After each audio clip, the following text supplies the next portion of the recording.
MUGEN has made great strides since its inception. It went from people just randomly mashing everything together without rhyme or reason, to people actually making really good games with it. There are 5 games you can get right now that elevate the old school 2D fighting experience to unprecedented levels. Like, if I actually want to lock in on a 2D fighter, I just go on Fightcade and cut on Third Strike, but sometimes I just want to embrace the mashy scrub within and land as many dope combos against the CPU as I possibly can. Sometimes I just zone out and enjoy playing a game like I did when I was younger, and these 5 games are like, I got you. Top lists are still a hot commodity, right? Well, in that case, we're counting down. Number 5. Scott Pilgrim Vs. Scott Pilgrim Vs. is a fighting game conversion of the beat-em-up Scott Pilgrim vs. the World, which adds a ton of new characters and gameplay mechanics. You can parry like Third Strike, you can call in assists like Nest Saga KOF, every character has some kind of special quirk, and there's a playable robot in there that's basically Triborg, allowing you to switch between movesets at the push of a button.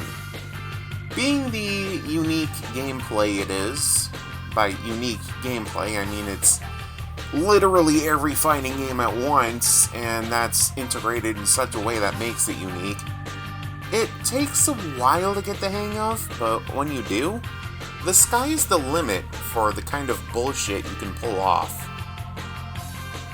The current version is 1.2, which unlocks all 27 characters by default.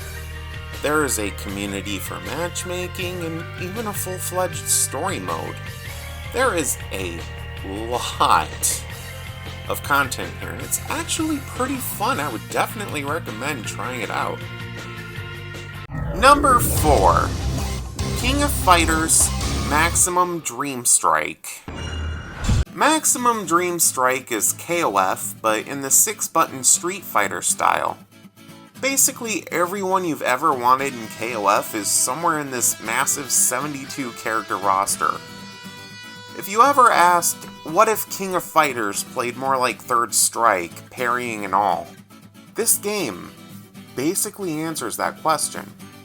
The gameplay is a lot like another game I'll cover on this list, but with the inclusion of certain characters you won't find anywhere else. My only gripe about this is that Orochi Shermie is not selectable. I tried. You can get Orochi Chris, but not Orochi Shermie for some reason. This game is really more of an experiment than anything to see how the game could play differently.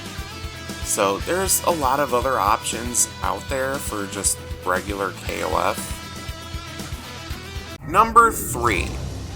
The Queen of Fighters Ultimate. Imagine if SNK Heroines was actually serious and had 105 characters. That's essentially what this is, and what makes it fun.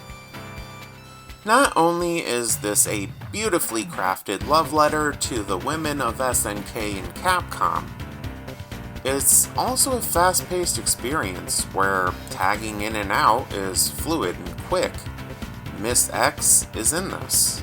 Rose is in this. I don't mean the one from Street Fighter, though yes, she's in here too. I mean the one from KOF who's never been playable until now.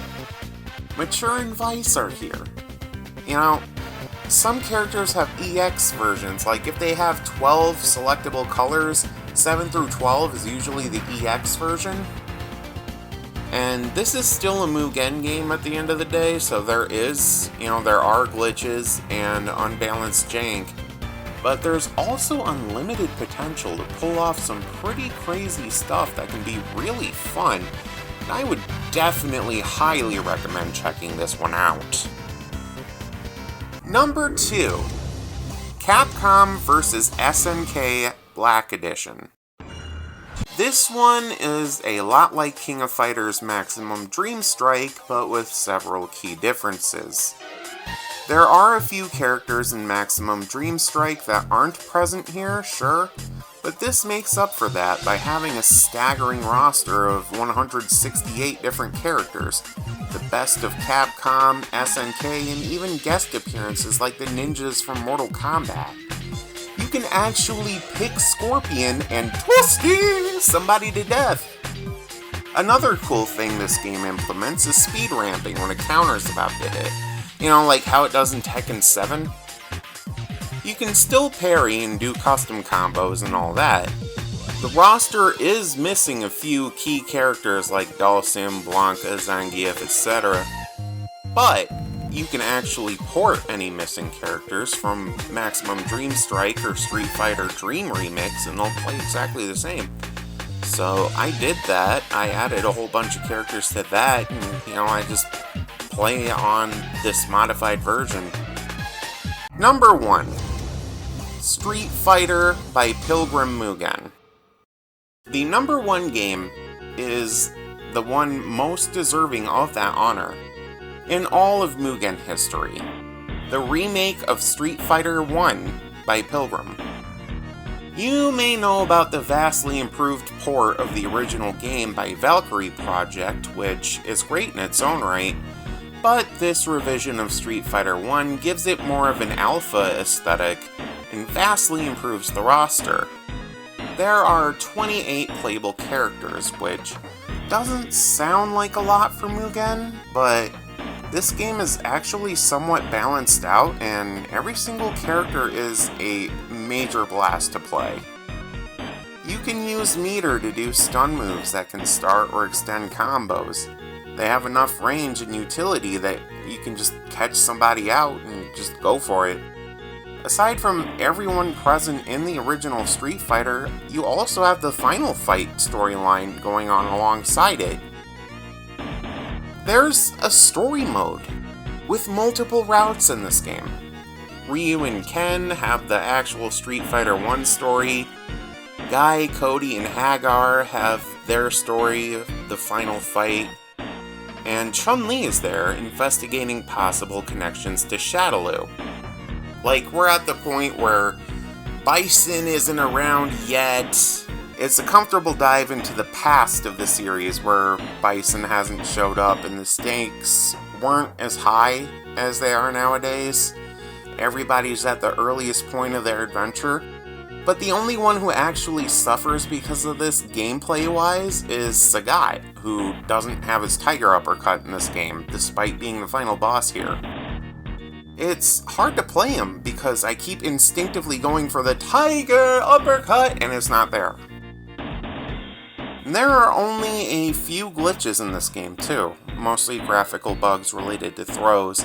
There's also a coded detriment to Poison and Chun-Li where getting hit while dizzy will re-dizzy them, resulting in pretty much a death sentence. But that can easily be fixed by removing the custom.cns from their death file. Now, if I can figure out how to put Sagat's uppercut back in, it'll be perfect, but for now it's already close enough. It is an absolutely astounding game. It is really fun. I have put in quite a bit of time playing it, feeling out the move list for every character, going through all the storylines, just overall having a good time, you know? This is like that summer banger game, like, this is the kind of shit, if it came out back when I was a kid, I would have played the crap out of it while bumping whatever was on the radio and drinking like some 7-Up or whatever. It kind of takes me back to that state of mind a little bit, and that's what makes it really great. It's just really fun. Anyway, if you have any noteworthy Mugen games to tell me about, leave a comment. I'd love to hear all about it. I'm always looking for new stuff. Always looking for new Mugen games to kind of fill the void. So, if you know a few that are really good that I should check out, definitely leave a comment. Until then, this is a Doomsayer production, and I will see you in the next one.